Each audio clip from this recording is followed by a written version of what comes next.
Santis on this fine Saturday evening. UFC just wrapped up moments ago inside the Apex as Corey Sandhagen gets the doctor stoppage of Song Yadong. A cut causes a halt to the bout after the fourth round was completed. Here to break it down with me, a man that is no stranger to cuts and violence and all things mixed martial arts.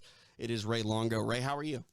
TJ, I'm doing good, buddy. How are you? I'm good, man. I'm good. For the first time ever, this show has landed on YouTube. So now we're officially in the YouTube universe. So people won't be looking where to find us. Well, I mean, we're available everywhere we were before, but I mean, like, I feel like YouTube's the place you go, right? Like, my kid keeps asking me, like, Dad, are you a YouTuber? And I guess now I can officially say yes. I'm a YouTuber. Well, you make it, at least you make your kid happy. That's right. Good. Yeah, that's always good. That's all anybody really wants to be, though. These kids today, they just want to be YouTubers. Yeah. So let's talk about Corey Sandhagen a little bit, because this was a phenomenal fight for him. Still very much a factor in this bantamweight division. He gets the stoppage tonight after the completion of round number 4. I was a little worried that maybe this was a cut due to a headbutt, but it looked like it was from the elbows. There were some clashes of heads, which may, in the long run have contributed to the severity of this cut. But bottom line, Corey Sandhagen gets his hand raised. Your thoughts on his performance? Man, look, Sandhagen, even when Aljo was coming up, Sandhagen was the guy as a coach I was looking at as a problem. And Aljo did real good in the fight with him, obviously. But, he's still good. He's well-rounded, lanky, uses his range pretty well. Again, his only losses to the guys that have been champions or a current champion. He's right there. Will he make it over the top? I don't know. But he's a really, really good fighter. Always liked him. I loved his game plan tonight, even implementing the wrestling just to mix it up and wear the guy down a little bit. And I thought he was in complete control the whole fight. Yeah, I mean, he says and does the right things, I think, to sort of keep, in top of mind, because this is a division that has gone through a lot of changes in the last, 12 to 18 months. And Sandhagen has been a guy that is always sort of, on the fringe of title contention. But tonight, he could have, just called out Aljamain Sterling, but he didn't. He called out Merab and Chito Vera, and, he's willing to work for it, which as a fan on the outside looking in, Ray, I'm a fan of guys that are willing to bring their lunch pail and leave no doubt that they have earned that title fight. Yeah, I'm with you. I'm a fan as well. Unfortunately, I don't know if that's what the UFC wants, but I love that. You know what I mean? But their thing is you got one chance with the microphone and call somebody out, and when you don't, or you don't make a big hoopla, they kind of, I think, I'm not speaking for anybody, but I think they look as a missed opportunity. But I really respect this kid. That's why I say I think he's one of the good guys, right? I think he says the right thing. Who doesn't like Corey Sandhagen? He doesn't make an asshole out of himself. He's a great fighter. I really do wish the best for the guy because I think he's great for the sport. Yeah, no, without question. And, that's one thing I think we always want. We want, there to be, exciting fighters and obviously put on performances inside the octagon that are, getting us talking, but also guys that do the right things, say the right things, act professional. And, it's hard not to root for those guys to get, bigger opportunities moving forward. Absolutely. Yeah, definitely one of the good guys, man. Wish him the best, except for, just stay away from Aljo. Right. Let's get our run with but he did mention Merab's name tonight. Right. Yeah. I mean, you got it on both fronts right now. Right. Longo. You got competitors going through your guys. Your guys at the top, being the champion. I'm curious though. Let's look at the cut. Let's say the cut didn't stop the fight. What did you think about Sandhagen's performance tonight, leading up to the stoppage? Did you feel he was in control going into this final round? Look, I'm going to say, I thought he was in control. I was watching the fight, but somebody said they had it 3-1, maybe the judges. I'd love to see what the scorecards were. I thought he was in complete control. I thought Song Yadong needed a knockout. I don't think he was going to get it. I don't think he was ever really close. It just didn't seem like he did much to me in the fight. And Sandhagen was the guy leading the dance. Beautiful movement, sticking him with the jab. I mean, The other guy was one-dimensional. He's got power. He was just waiting and waiting to land something, and before you know it, you're in round 5. Right. You Yeah. know, Yeah. and that's the problem with that type of style. Yeah, no, without question. It felt like, and maybe the cut had a lot of this narrative at play, but it did feel like Sandhagen was in control. Song was game, but you could even hear it in his corner. Uriah Faber was imploring him, like, look, you got to go now. It's time to go now. And ultimately, the doctor calls a stop to the fight due to the cut. We're in an interesting time now, Ray, where I feel like cuts 15, 20 years ago, they stopped a lot more fights than they do nowadays. Now, we saw a pretty bad cut in the Gregory Rodriguez and Chidi and Njokuani fight. It ultimately didn't stop the fight. It could have, had it gone longer. Rodriguez able to get the win before the cut took him out of the fight. And then ultimately we saw the ringside official allow Song Yadong as much time as he possibly could before he said, look, I'm not comfortable with this fight continuing. You know, I'm curious, Ray, in your opinion, how do you feel the ringside officials in the modern time are handling these cut stoppages? Because I feel like cuts, they don't stop fights the way that they did, like I said, even 10 years ago. Yeah, look, I'm not a doctor, but it all depends on where the cut is, what nerves they're near, how it could affect you down the line in your life. And I think they're pretty good with that, though. You know, it's like, look, a lot of times cuts look way worse than what they actually are, right? If it's not near anything that's going to damage you or make your eye droopy for the rest of your life or lose, they're going to be good with it. You know what I mean? So I feel like today, Ray, the one question that is paramount is it affecting your vision? And even if it is affecting a fighter's vision, they're going to say no because they want to keep fighting. But beyond that, that's one thing I think that, you bring up a good point. Like, these ringside physicians are a lot more clued in on what these cuts are going to take to heal properly. And, like, if we're not, risking the structural integrity of, say, like the eyelid or, nerves, like you said, let these guys fight. But the minute it starts to become a problem much longer than the immediate, safety, that's when you need to step in. But it seems like, a guy's, eyebrow can pretty much be hanging off, and these, doctors are going to let them fight through it if they can.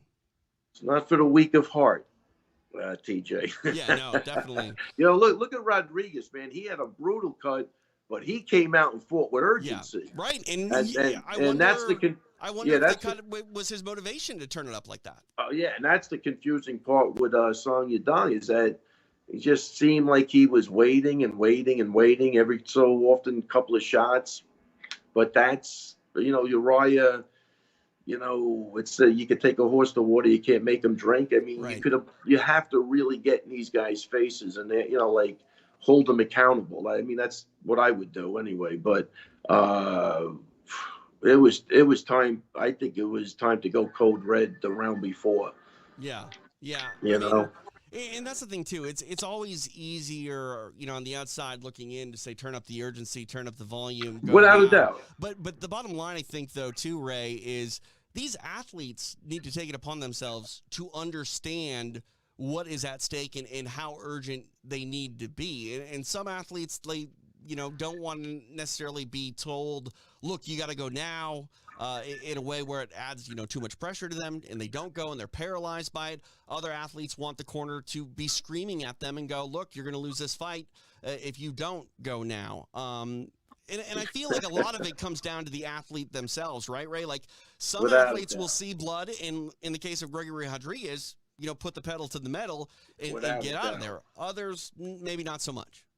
Yeah, listen, as far as whether they like to be screamed at or not, if I'm cornering them, they're most likely getting screamed at. And the other again, Sarah is even worse than me. So, look, like what you said is right. Like, it's easier said than done, but it's still, what are you going to do? Right. You still have to implore the guy.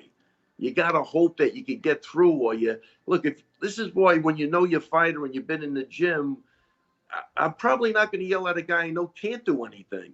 It's only when I know they can do it, I've seen them do it, that you really start to pour it on and try to make a connection to get them out of that rut, that they're in. But it's frustrating as a coach. It's not easy. It's just not easy. And, like, again, easier said than done, but you you still have to say what you have to say. And that guy needed a riot act to really try to get him to put his combos together. I mean, just too one-dimensional, right? The other guy's flying knees. He's got kicks. Right. He's got Yeah. great boxing. He's got great movement. This guy's very linear. He hits hard. We know that, but that's it. He didn't really have much more than that. You know what I mean? No footwork, really. He's at alpha male. You would think his wrestling would have been good if he needed it. Put Sandhagen on his back, but Sandhagen was the guy pushing the takedowns, and he said it after the fight. And I was kind of saying it during the fight. It's like, I think he must just be looking to give him another thing to think about and to really try to wear on the guy a little bit because it's his first 5-rounder, right? And then take care of it. And I think that's what he said he did. So beautiful, beautiful tactic.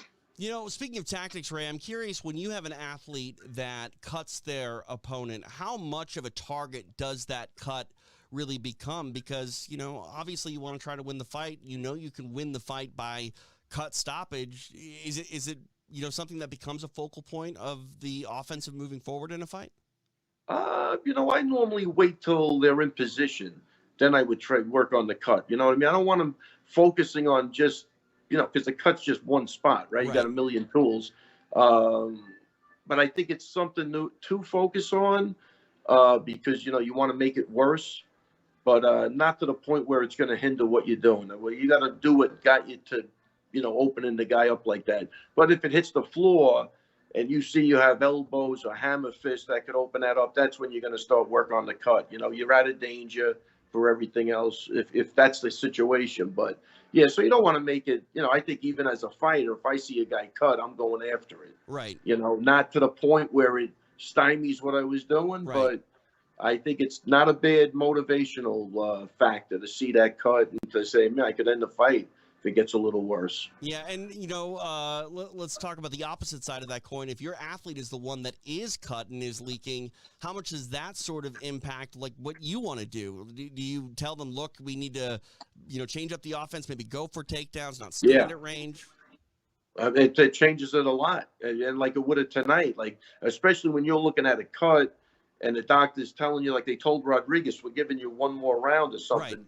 Man, it's just, it's time to go. I mean, if the guy like Rodriguez has big power, that's what you're going with. If the guy's a great wrestler, that's what you're going with. But you have to put a little extra emphasis on, what you have to do. So if my guy's cut you, I'm kind of, we got to get urgent now. It's not a lot of time.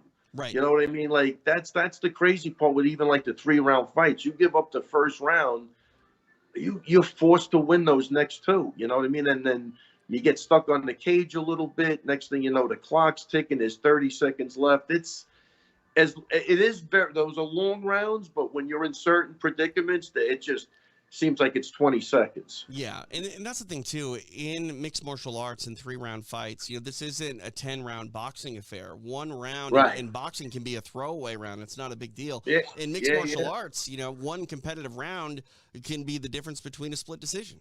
Yeah, well, 100%. And it happens. I've seen it with guys that, they get stuck on the cage the first round and then they didn't even have any damage, but they lost a round. It just, It does change a lot of stuff. You have to be present. You have to be in the moment, and you have to hope that your athlete is coachable so you can get them through those situations. Yeah. You're speaking of interesting fights that were, to me, controversial and went the distance and ended in a split decision. Andre Touchy-Feely got the win over Bill Algeo. One judge that scored it for Algeo was Chris Lee. He scored the 3rd round for Algeo, and it was a round where I don't have the official stat or time of it, but Feely had Algeo's back for over 2.5 minutes. It was over half the round, and while on paper Algeo did do more landing of quote-unquote significant strikes in the 3rd round, to me, if your back is taken, Ray, and you are landing shots, I hate to say that they should just be measured as not really effective or even offense at all, but man, to have your back taken for over half the round and then say, well, I landed more, as a reason why you should win the round. I just don't see it, Ray. I just think that's foolish. Yeah, you sure that was Chris Lee that judged that fight? Yeah, it was Chris Lee. I looked it up on MMADecisions.com, which is one of the best resources on Fight Night, and he was the only judge to have the third round for Algeo. Yeah. All three judges had the second round for Algeo. Because that's for sure. Yeah, everyone turned in a 29-28, but Lee was the only one with 29-28 for Algeo. Right. Okay. Yeah. I mean, like, I guess when he was punching the guy in the head and he wasn't getting choked, who the hell knows? Well, just to me, Ray, like, I know that the judges don't necessarily see the punch stats, but I do feel like there is, and this goes back to even strikes that haven't landed in the past. Like Leonard Garcia was a guy that won a lot of split decisions by missing, but he threw more. He had more of an output. You know what I mean? And I feel like aggression and overall quantity, even if they're not quality, still sometimes forces judges to get sort of caught up with your output, and they end up scoring rounds, you know, for the fighter that threw more, not necessarily the fighter that was more effective. Yeah, I mean, Leonard Garcia, probably he misses when he was missing so big. It probably the draft that he caused was probably knocking the judges around there. They forgot what they were looking at. Right. When he missed big, he missed big. Even when he hit big, he hit big. You didn't need air conditioning when Leonard Garcia was without a doubt. It's like having a fan in the room. Right. Exactly. That's funny. But it does worry me, though, Ray. Like, I feel like, you know, we're still in a time where, I mean, judges is probably always going to be an issue in mixed martial arts and in close competitive fights. But yeah, the bottom line is, look, and TJ gives us the opportunity to have some banter and to discuss what's going on. So it's not the end of the world. Right. But it's bad when a guy loses 50 or 100,000 because they get that fight wrong and somebody has to pay for it, right? That's where it becomes really, really tricky. But you have to talk to these guys and hold them accountable, so we know at least what they're thinking. So we're assuming he gave Algeo the round because when the guy was putting the choke on, he was hitting him over his head. I mean, that's the only bit of offense that I could say was there. That's it. But I mean, we're talking about throwing punches in a position like that, not even really being effective defense, let alone offense. You know what I mean? Right. Like, your back is taken, you're throwing shots this way. Like, how are you going to base any sort of offensive round on that? Yeah, well, that's where we got to ask Chris Lee. But I thought Feely won I thought it was a great matchup. Yeah, great fight between two guys that are kind of similar. Yep. And it turned out to be a really good fight. It was a good scrap. Yeah, without question. And, you know, I hate to sort of dwell on the one scorecard that at the end of the day doesn't really have an impact all is well that ends well, and the right guy won this fight. But, man, Ray, when I look at the judges' math, I always get nervous. They never. We know what it is, TJ, and guys like that, they get away with it because the right guy won. Right. So it doesn't get the press that it should get. Right. Because if the other guy did win, you have another guy looking at the fight like that. That is the problem. Yeah, and like that's the thing too, Ray. Like a lot of people fail to realize, even when it is a unanimous decision and the numbers add up the same, 29-28 or 48-47. Right. You know, the way that those judges scored each round rarely match up. They see, you know, the number match up, but when you look at actually round for round, they're not always agreeing. Yeah, it's scary. The round, because the fights that you think were easy, like 29-20, then you go back and look at, and they had the first round for the other guy, which was clear. Like they get away with that too, though, because they think, like exactly what you're saying. Yeah, look, I think it's an easy solution if they hold the guys accountable every week and they make the corrections. Like they go, well, I think Algeo was landing those punches, and somebody says, yeah, but they weren't effective, right? And the guy's got one of the best positions you could have in MMA. So you can't do that unless the guy went unconscious. But look, also, I don't know. It's gonna get tricky. I just like what you say, Ray. Like let's have these guys check in with one another and get on the same that's page. The best thing to do. I think that, because even when we're talking, I would change my mind if somebody said, well, no, what about this or what about that? What about Kevin Holland knocking out Jacare Sosa Right. off his back that Right. time. Sure. Randy Brown got hit with a Sure. weird shot. He was out. Yeah. So, I mean, are we right with that? I mean, you could, but that's what I'm saying. Like, if I'm a judge, this Yeah. is my argument. I go, what are you talking about? I saw Jacare got knocked out with a hammer fist Right. or whatever it was. You Yeah. know what I Yeah. mean? Yeah. Or Yeah. so you at least you go, okay, I Right. get it. You're And thinking. You're and in there. and that's There's the a thing thought too. process. Judging is a subjective thing. You know, Right. we hope more often than not that the fighters do enough to make it non-subjective, and we all agree that was this guy's round, that was this guy's round.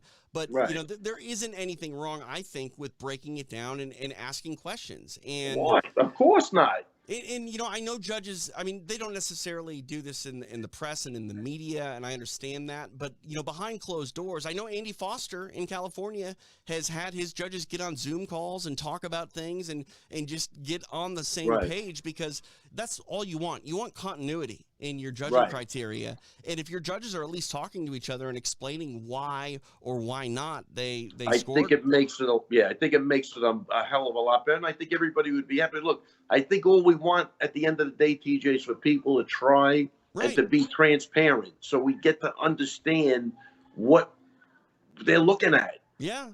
Yeah, I mean, my wife works in an engineering industry, and she has to go through constant performance evaluations with her superiors, so they are following protocol. And that's the thing. Like, I don't think that when you are questioning a judge, maybe as a talking head like me or maybe fans, they get offended by it. But if you are within that community and you're the executive director and you're questioning a judge's work, you're not necessarily attacking their ego or attacking Definitely their not. no, like, we just want to figure out why you saw it this way, and maybe I'm seeing it wrong, and you're going to convince me, or vice versa.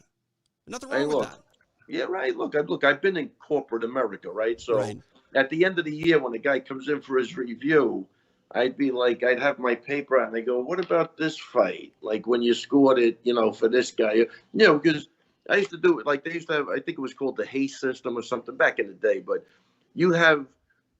I do a performance evaluation on somebody, and they had to rate themselves from 1 to 5, and I had to rate them from 1 to 5. I mean, what do you think everybody gave themselves when they sat down? Of course, everybody's perfect. Everybody Every was mark. a 5. Right. Everybody was a 5. Right. You know what I mean?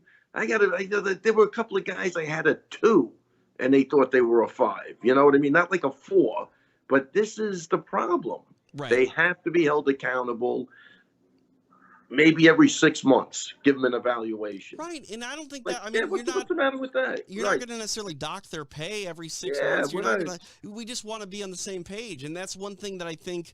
There is this misnomer, and maybe it's not necessarily a misnomer if it is this way in certain Right. jurisdictions. But I feel like there's this misnomer that these judges get into these jobs and they have them for life, and they never have to explain themselves. And there Wait a are minute. some, Wait. TJ, that's not a misnomer. right. I mean, TJ, this yeah. is the only job in the world Right. where unless somebody dies, then have we ever seen anybody? The only guy that got excommunicated was because of Dana, was Mazzagatti, and I see he's Right. coming back. Yeah, he was You back know what I tonight mean? But- running the clapper. I mean. But that's what I'm saying. See, you can't.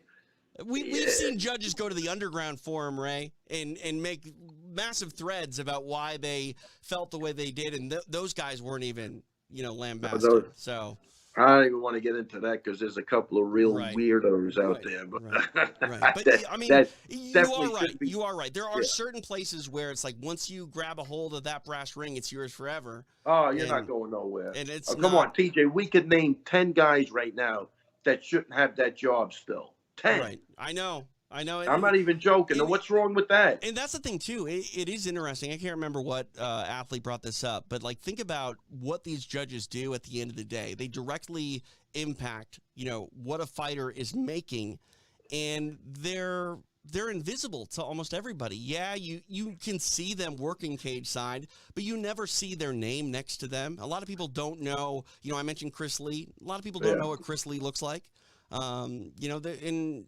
We're in a sport here where, those opinions, those 3 opinions cage side, are the most important opinions in the world for that fight. And, Wow.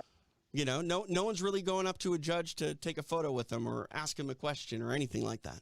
Oh, if they had it their way, they'd be taking photos. I think they're told not to do that, but those guys, I think there's at least some of them think they're fucking celebrities. But I mean, you take a hardcore MMA fan, and I would say the average hardcore MMA fan doesn't know what, you know, Doug Crosby looks like, or Saul D'Amato. Well, I think Crosby, they know what he looks like for sure. All right. I think because Saul D'Amato. Let's go Saul D'Amato. Yeah, Sal, they probably don't know because you just recently heard his name in a negative way, I think, a couple of times in a row. But certain guys, they know exactly who they are because back in the day, they wanted to be known. Right.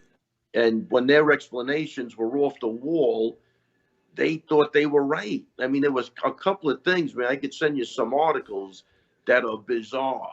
Oh, bizarre. I remember some of them, right? Yeah, 100. Why is certain people still have their job? It's insanity. Well, to me, if you make a mistake, just own it. I mean, how many times have we seen Herb Dean or John McCarthy, you know, some of the best in the business go, you know what, I made a mistake in that fight. I'd learn from it, move on. Love it. Love it. When Herb Dean told Robbie Lawler, dude, I thought you were out, man. I apologize. Robbie goes, man, it's all good. That's all he wanted to hear. Right. And so many people just don't want to admit they're wrong. And it's like, we're all human, man. We're all human. Can't do it. So, you ever hear a narcissist admit that he was wrong? No. Not happening. No. Not happening. No, absolutely not. I haven't been able to pick your brain since last week. UFC 279 went down in Las Vegas. It was one of the craziest weeks in combat sports history, man. Like, were you following all the upheaval? I was trying. Yeah, I think so. I think I was trying. I was getting it like secondhand from students and other people. But I mean, I was on the ground there, Ray, and I was getting it secondhand. That's right. You were there. Yeah, that's crazy. I was there, and we were getting ready to go live from one of the sports bars in town. And like I'm tuned into Sports Center to hear Dana make the official announcements, and I wasn't quite positive that we were going to get exactly what we got leading up to that point. And man, just what a crazy week. And I want to hear your thoughts on Khamzat Chimaev, who said there was a medical issue, was not allowed to cut weight according to him, and a doctor told him to stop cutting. Ultimately, he moves down from the main event spot to the co-main, dispatches Kevin Holland in pretty dominant and decisive fashion, and walks out of T-Mobile Arena, one of the most hated guys under contract, which is quite the turn of events, considering all the hype going on with him into this event. Your thoughts on how Khamzat looked when it all shook out? Look, fighting wise, or all of it, the whole package. Fighting wise, unbelievable. Yeah. Right, he went in there, he got it done early. Everything else, absolutely horrible. I mean, just the disdain and the arrogance. Let's not. All right, forget about you missed weight. Right.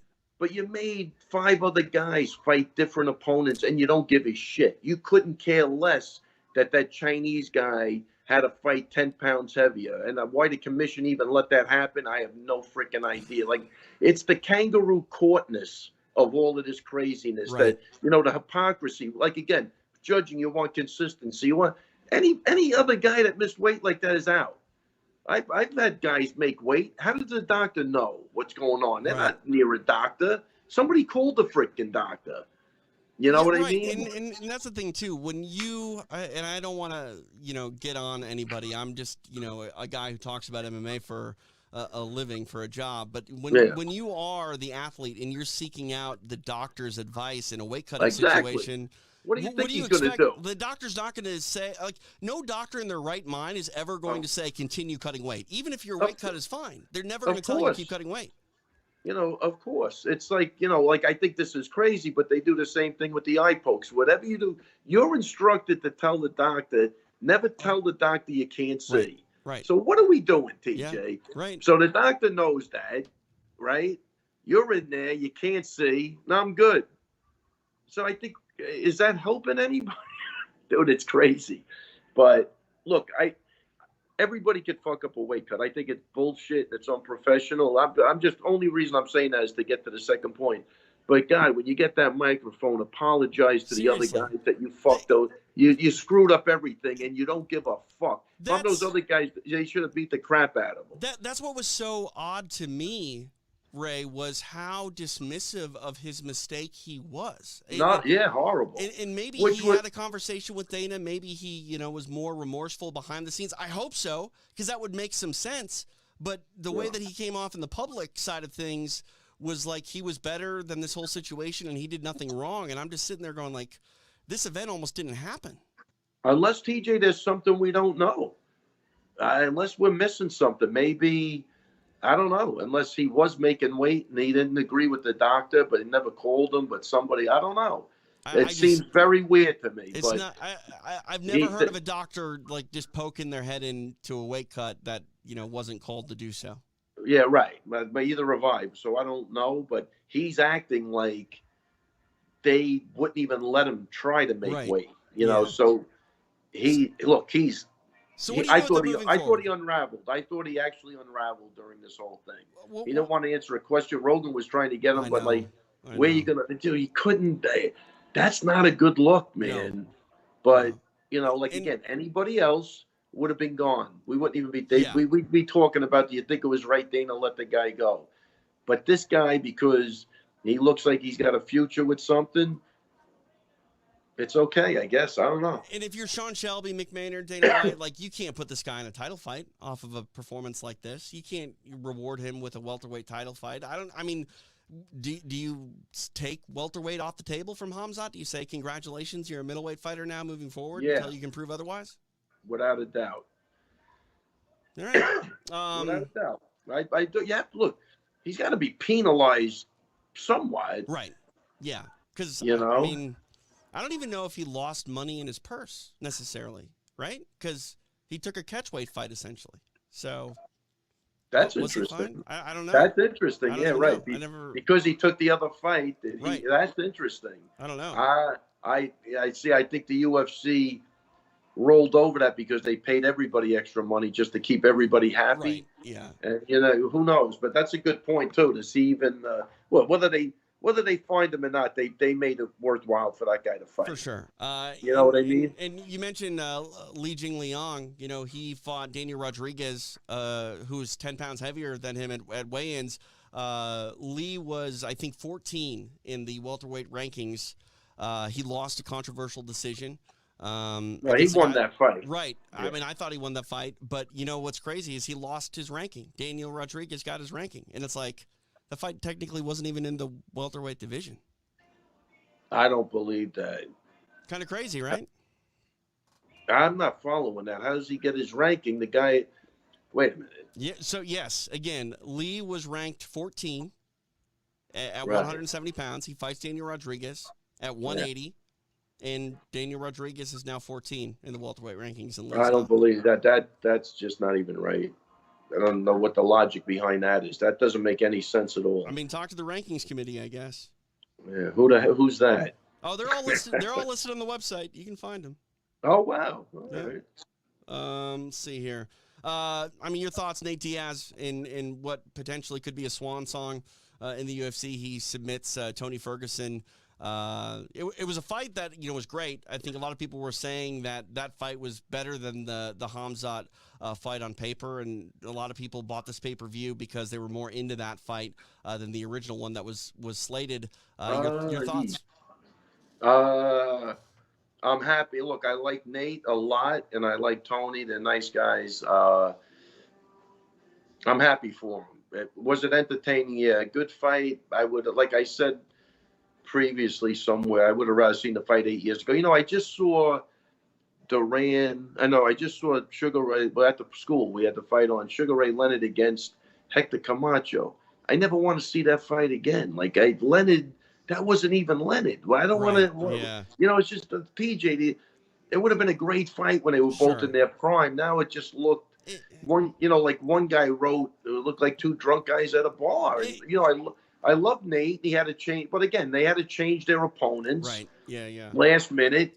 But and we were talking about this too, Tony Ferguson moving up to welterweight. What can we expect from Tony? I don't feel like there's a lot of upside on Tony after this fight, unfortunately. And maybe it had something to do with the last-minute replacement, but, it definitely wasn't the performance that Tony wanted.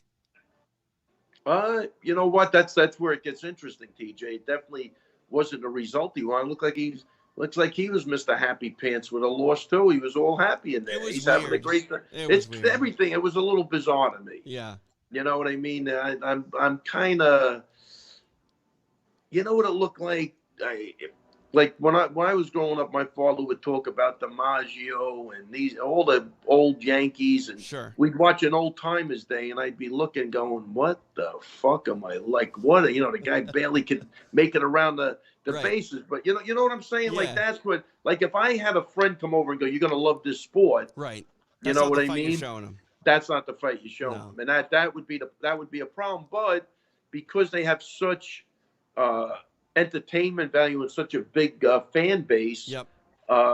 People love them no matter what. So we're being critical, but I do love both guys. I don't want to do that. Yeah, but yeah. I just love these guys when they were in their prime, and I'm just happy for Nate, and I'm happy for Ferguson because they the best fights they had coming up probably were, they weren't even making the money they're making now for these fights. Isn't that crazy the way that goes? Like they should have been making the money 10 fights ago. But I mean, that's the thing too. We see a lot of athletes, I think, hold on because the money starts to get so much better. But in the grand scheme of things, Ray, I think we've hit on it plenty of times on the show.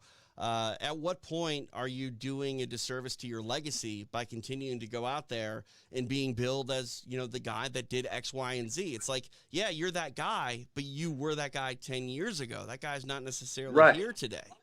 It's like, look, it's like if you're a new guy watching the sport and you only watch the last 3 years, you're nothing to those people, right? I mean we'll never have this conversation about Khabib, right? It's never happening. We won't. And that's the beauty. And that's what makes it so much better. That is the beauty of what he did. And even Cejudo, right? He went out on top. Dude, that's the tough thing to do. You're going to see Henry, though. You'll see Henry. You won't see Khabib.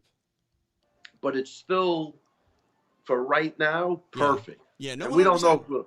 You know what I'm saying? You can't say anything about those guys. I mean, that's the thing too. At this point, you got five. Yeah, you got 5 losses in a row, TJ. How do you get past that? Well, I mean, for Khabib too. Like, no matter what he does, even if he comes back and gets another win, it's not really going to further his legacy any more than it is now. He's the greatest of all time, undefeated. You know, like that. How's it going to get any better? It's only going to get worse. It's only risking his legacy to come back. Exactly. Not worth it. Yeah. And these guys, but when it worked out good with him. He made the money. He had the, he was in the right place at the right time. Same thing with McGregor. Yeah. But for the other guys, like even a Cerrone, who was a great fighter, but just stuck around too long. And then you have to listen to him. I'm having fun. This is a dream come true. The guy's eyeballs hanging out of his head. Really? You're having fun getting your head kicked in? Like, well, then that's just now it's borderline. You got to talk to somebody. Right. But he's making better money than he made when all those great highlights he had. And that's the thing though too, is those highlights still further the demand to see those guys fight. Fans still want to see them fight. And it's only after the fact where he doesn't look good and they break it down. Yeah, and you know what the deal is, TJ. When they're marketing a fight, they're going on. They're bringing up fights that were 12 years ago. They're showing you highlights. I mean, they know what they're doing. And you're you know trying what I mean? Pass that rub a little bit from a legend to the new up and comer. I mean, it makes sense the way some fights. Yeah. But look, at the end of the day, I want to see everybody make money. I think they deserve it, and that's where I'm never going to argue it. But it would be nice to see guys fighting at the right place of their career. Not on the tail end. Like again, I just saw that Leonard thing with Hector Camacho. I mean, I'm saying that's not even a fight when Leonard was in his prime. No. Watch it. Hector Camacho knocked the guy down a couple of times. The guy looked slow. That was probably the best fighter ever. But even he couldn't get out in time. And I think he did a decent job, but not enough. Yeah. I'm still a firm believer that Nate Diaz will be back in the UFC to fight Conor McGregor. I think we'll get that third fight in the UFC eventually. Or they'll fight outside the UFC. I wouldn't be surprised at that either. I don't think Conor is ever going to get away from the UFC, in my opinion. But We'll see. Well, let's see what. Yeah, We'll it see. feels like he's away right now. No? Well, I know. It's a strange deal. Strange deal. So, what else is on your mind, Ray? Anything else you want to hit on before we get out of here? I think that's it. Where are you at tonight? It looks like you're at like a soiree. Well, I'm at my friend Joe Spinelli's house. Nice. He said, I said, I'll only come over if I have a place to do the podcast. He said, use my office. And we're outside. We're going to watch the Canelo fight, too. So we watched the other fights.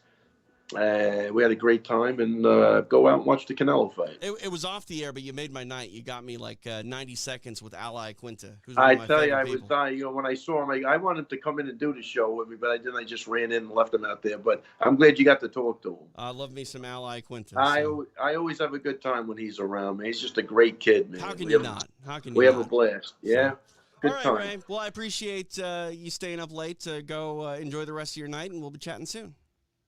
My man, you're looking good, TJ. Keep up the good work. Thanks, Ray. Appreciate it. I'll talk to you, buddy. There he is, the great Ray Longo, kind enough to join us here on Extra Rounds.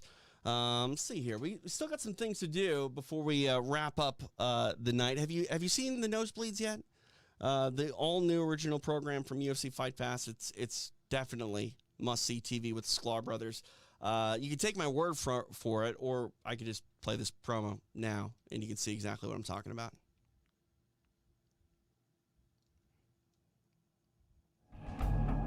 Well, I don't know why the darn thing's not working. Hold on. Fight! There we go. What's happening? We're coming.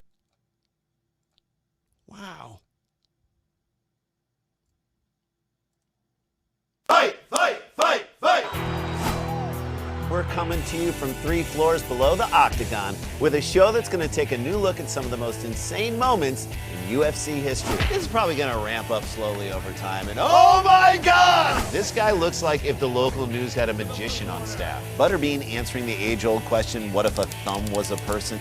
Yoga the Gathering? No, they're yoga trading cards. Trade you my mint condition Bikram rookie for your hot yoga future stars. Somebody! Most fun human centipede ever. Are these guys twins? No, they just dress like them. Weird, lame, right? Enjoy, guys. At UF Cuts, get ready to make a complete transformation. I asked for the Cheeto Vera. And I love it. Somebody call tech support? No. And you can take that to the bank. It's the Nosebleeds. Submit to the comedy. That is a solid business model. Agreed. No notes. Check it out. The Nosebleeds available now on UFC Fight Pass. Well, if you are just joining us, you don't know exactly what happened tonight. The UFC was live inside the Apex. We saw Corey Sandhagen take on Song Yadong. It was Sandhagen that got his hand raised after the conclusion of round number 4. Some elbows from range opened up the left eye of Song Yadong, and Sandhagen able to get his hand raised. Pretty solid victory for him. It seemed like he was pretty much in control on the scorecards. You can look online to see where the judges came down. I think Ray said they were at 3-1 after 4 for Corey Sandhagen, which would make a lot of sense. Solid stuff there. It really was the night of cuts. We saw Gregory Rodriguez get cut pretty bad against Chidi Njokuani. My producer Frankie said there's a visceral, grotesque picture of Rodriguez's cut on Dana White's Instagram. He actually said we could show it on here, but if we did, we run the risk of getting taken down from all the social media platforms. So it's that bad, and I have not looked at it yet. You know what? Let's get my reaction of this actually, because we can do that. You can look at my big dumb face as I look at this cut. Pulling it up now. Let's see here. On the IG. It's not coming up on my IG. Frankie, where is it? Is it in stories? This is a problem. I don't know how to use Instagram, really. Maybe it's on his Twitter. Let's look that up. By the way, on Twitter and Instagram, at TJ DeSantis, at Ray Longo MMA, also at UFC Fight Pass. Just use the hashtag extra rounds when reaching out, but please do reach out. All right, I'm on Dana White's Twitter. You know what? I think they took it down. I'm not kidding you. It must have been that bad that they took it down. Yeah, I'm not good at looking at those things. I don't really like to see cuts aren't so bad, but it's like the leg breaks that always get me. I can't look at that stuff. That's hard for me. But cuts, not so bad. Let's see here. What else we got going on? You know what? I should tell you all about Podcast Central. It's available now over on UFC Fight Pass. All of these original programs available for you right now. From the Anakin Florian podcast, you can get Ray Longo on there as well. Brendan Fitzgerald has Fitz Nation. Octagon Side with John Gooden. UFC Unfiltered with Matt Serra and Jim Norton. You got The Gambler's Perspective with Yanni the Greek and Nick Kalikas. The Lover and the Fighter, our boy Dean Thomas. And, of course, Extra Rounds available for you anytime over on Podcast Central. Okay. Oh, my God, Frankie. I just saw the, this might be the worst cut I've seen in UFC history. This goes beyond that Marvin Eastman, Vitor Belfort cut at UFC 43. I mean, like, Gregory Rodriguez's face is, like, falling off, essentially. Oh, my God. Go look at it online. You can probably use Instagram and Twitter better than I can and find it much quicker. But, yeah, that's tough to say the absolute least. I don't know. Like I said, I can look at cuts for the most part. The broken limbs are really hard for me. But that cut might be the worst cut I've ever looked at. Anytime, like, you can look in and it's like, what would the word be? Like cavernous? There's some depth in there. Huh. Not good. Not good at all. If you missed any part of this broadcast, you can check it out, archivable for you on the UFC Fight Pass Facebook page, as well as UFC Fight Pass. We're on YouTube and Twitch, which is always exciting. I love all of our Twitch streamers over there. And, YouTube, you got to win me over. I haven't dabbled in YouTube too much, so hopefully it's a cool crowd and we can get more interaction on Extra Rounds moving forward from our friends over at YouTube. Let's see, what do we got going on next? Next week, UFC is off, so it's 2 weeks until your next UFC card. Mackenzie Dern back in action, so we'll be back for that to break it all down. Next week, I'll be on UFC Fight Pass for some grappling. I believe Medusa is going down in El Paso, or maybe it's the EBI qualifiers, or maybe it's both. I don't know. I'll be there, though, so please tune in, whatever it is, from the mind of Eddie Bravo. Submission grappling taking the world by storm, and it continues live on UFC Fight Pass. Thanks for staying up late. Thanks for following along. For Ray Longo, I'm TJ DeSantis. This has been Extra Rounds on UFC Fight Pass. We'll see you next time.